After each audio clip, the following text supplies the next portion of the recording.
banks with the big problem. At least banks with retail kind of business where we've seen Yes Bank, Earnest Way, Kotak, HDFC, all these things are they still pose a better picture than the PSU bank. So now the focus shifts towards the budget. It's a tightrope, as I said. RBI has clearly set the rhetoric for the finance minister or the government that you have to strike a balance between fiscal credibility and growth. Because you need to understand your liquidity, it depends, the so-called FI inflows depends on your so-called fiscal credibility. If you lose fiscal credibility, you lose the impetus. Because a country like India who runs persistent current account deficit, you need to ensure that the liquidity as far as capital inflows is steady, and that comes from fiscal. So if you look at the backdrop, what's going to happen, what is the backdrop, constraint, the need, the desire. So backdrop is basically economic. It's not the potential, but sluggish. But the corporate block earnings have taken a hit. Rural economy is weak. Oil prices have moved lower. It's the beneficiary for India. The benefiting point for India. We are stuck with reforms. Fund outflows are happening. If you look at this in January, we lost huge outflows. Even in calendar year 2015, we hardly had any money if you compare with inflows. So, although domestic institutions are trying to offset or compensate for the outflows from the FIs, things are the fund inflows have dried up for equity markets are concerned. Limited disinvestment revenues because the markets are bad. To disinvest it takes a lot of pain. Where do you get the price for it? So the constraints are because then there's still a lot of pressure on the fiscal credit because then we have the 7th pay commission, we have the one pension, we have so-called a lot of state companies, I just forgot the name. The state companies are ready to take the debt of the so-called power distribution companies. So all this Uday scheme, there's a thing called Uday scheme. So all this would be taken constraint on the fiscal point of view. So the government has to spend, the government obviously has to spend to boost growth, has to spend, but has to spend in a calibrated manner where you may reduce on the non-planned expenditure, but you have to spend on the planned expenditure. So in a very calibrated manner, the tightrope, the government has to take care of it. So at the constant, the tax buoyancy is not that strong. Obviously, the growth is not that strong. So the tax buoyancy takes a toll. Major capitalization of, because PSU banks are having a big problem, so you have to recapitalize of them, so then again that takes a toll on the fiscal roadmap. The need for the R is key spending on infrastructure like roads, which government is doing, trying to do, stimulate private capex cycle, revive the rural economy, buffer the balance sheet, same point like the PSU bank to fund future credit growth. Desire is stay on course of fiscal consolidation. I think display some progress with reforms, inspire monetary easing. But I think unless and until you are not able to attain the fiscal target, RBI will not act. Mr. Raghuram Rajan does not pander to anybody. He's a different guy. And the credibility of the NBA goes, it's done by reforms and fiscal prudence. These are the expectations, general expectations that corporate tax will be reduced by 1 or 2%.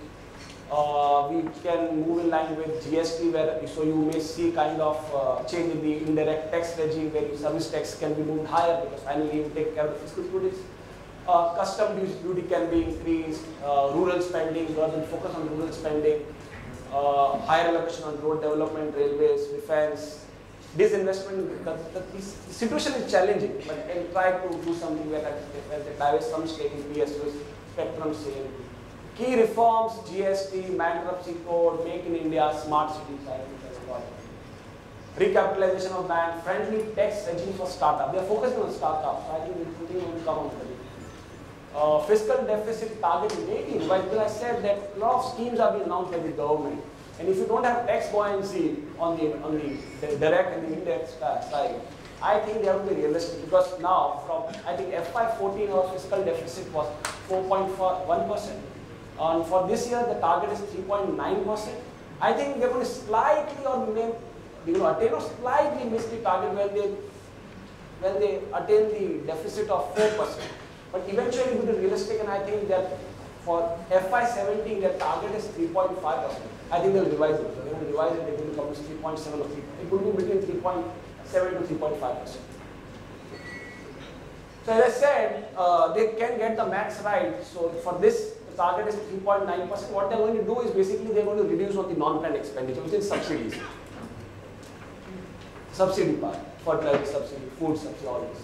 They're going to do that. But on the planned expenditure, I think we cannot do this. We need growth. To strike a balance. So not a populist budget. Obviously, generally you see a populist budget at the end of the regime. But this year, I think that as a common man, we will not see much happening. Look at the market outlook. So you see the turmoil which we are seeing in the indices. Although we have a problem with our corporate earnings and reforms not taking place and the asset quality, the turmoil has more global roots, because if you see across the asset classes where we are seeing liquidation, it has more global roots. And once sanity prevails and when liquidity comes back to the market, because liquidity will eventually come. I actually missed one point when I was talking about the failure of monetary policy. The failure of monetary policy also ensures that the interest rates are going to be ultra cheap, and the back of the various central banks is to the wall, and they have no option but to persist with the cheap liquidity. And basically, it reminds me of a wonderful quote by a French playwright, which he said that people often die of their remedy rather than the illness. In simple terms, generally, when you take some medication to take care of a problem, the medication, the problem does not kill you, but the medication kills you. Side effects of medication. So I think they have no other option, but they want to stick with loose monetary policy. And there is a strong perception, because in the second half of the entire 2015, people were talking about the looming Latakti Talwar of US hiking. It eventually did it in December. But there's a possibility that with Bank of Japan and ECB adopting negative interest rate policy, US will also do a U-turn on their so-called process of policy normalization, and the markets are telling you. Although equity markets can be an extension of Macau casinos, bond markets are not. Bond markets will tell you the right picture.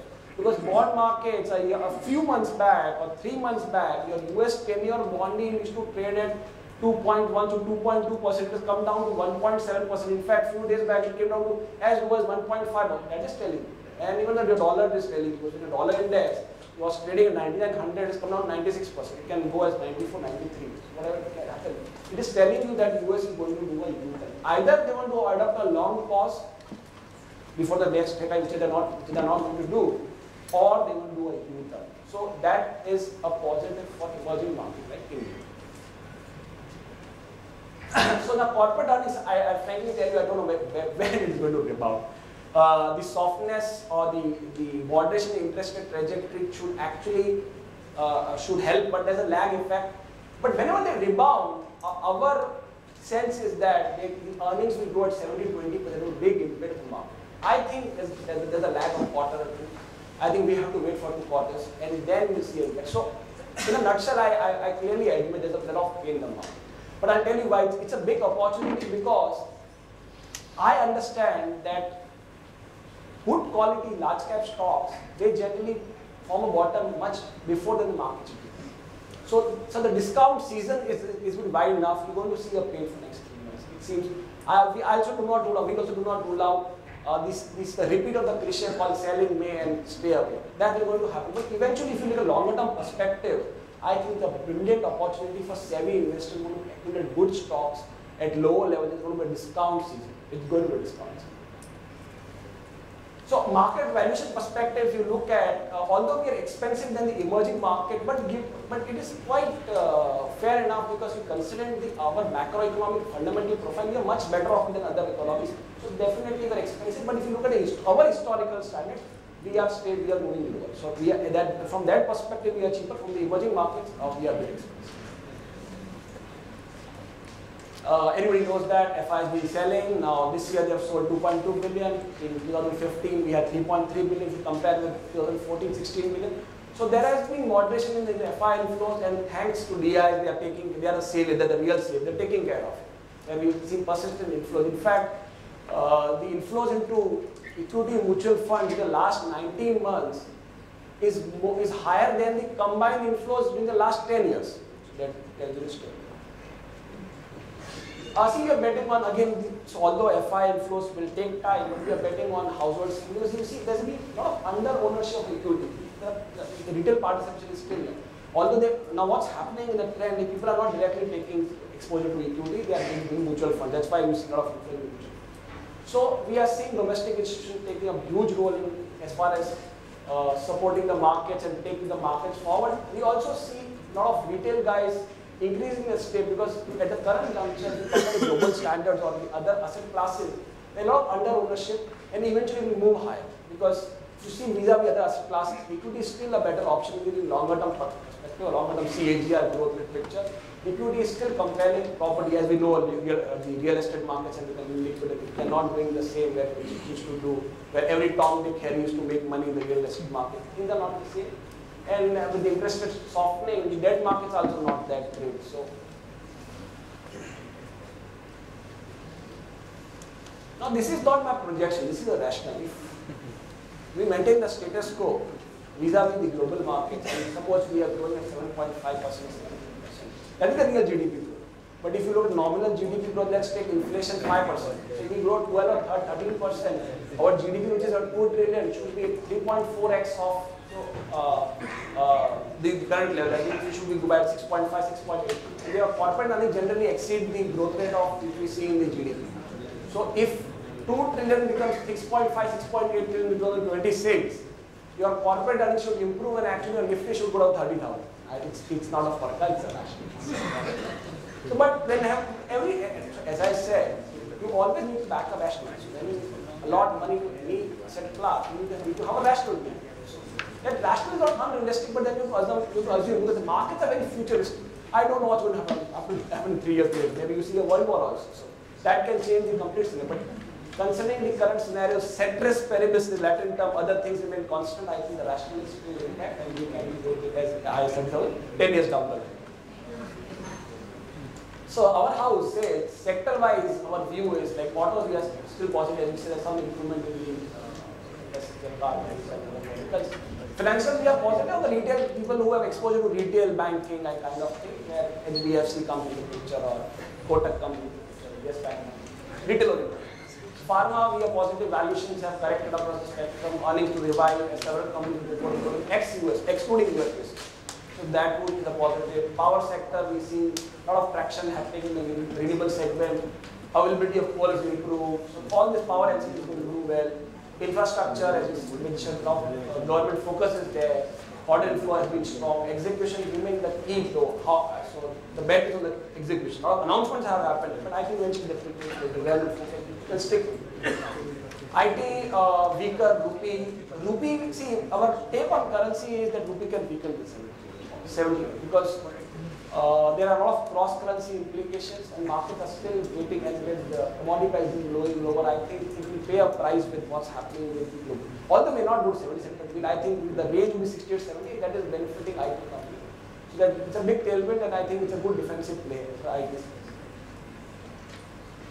We are neutral on oil and gas because oil, although we see it's bottom out and what's happening with oil, it's more than economics, it's geopolitics or something ultimately going. A lot of factors which I don't have time to talk about. I know, in fact, I will not talk about.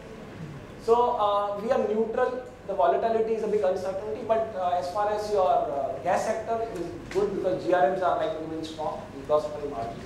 FMCG, we are neutral. Volume growth, because rural side we are not seeing strong growth. That is a big concern. But overall, lower commodity prices or lower input costs would should help their bottom line. We are neutral. Cement side, again neutral because margin unlikely to fall due to cartelization. Volume growth has weakened on realization. Earning performance should be muted in here. Metals, we are negative because what's happening in commodities that when you see, as I said, when you see fall in prices, you should see supply side respond. A lot of overcapacity in China, a lot of dumping happening by China. And China is still not cutting on the output, steel, iron ore, copper, aluminium, zinc, because you need to understand in China, 70% of the manufacturing units are state-owned enterprises, that means government. Now the government has a dilemma that if you want to revive commodity price, you have to cut output. And if you cut output, it leads to unemployment. So it's a better lawyer for China. It cannot be.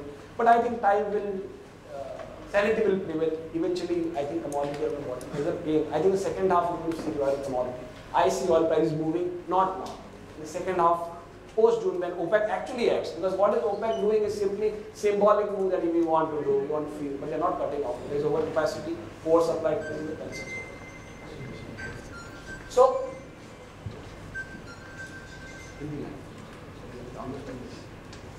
अच्छा, तो it's हमारा house जो हमारा house का view ये है, we are sticking the large cap because the turmoil which we are going through, I think we would not like to take too much, but large cap where which make quality and best time to implement, I think we are doing large cap which one year or in the pharma sector, Axis Bank Financial, Britannia Financial, Coal India from metals, Infosys, sorry, from mining, Coal India from mining, Infosys from IT, IIFL from automobiles, HDFC from financial, Power Grid from utilities, Reliance from oil, Tata Motors from oil.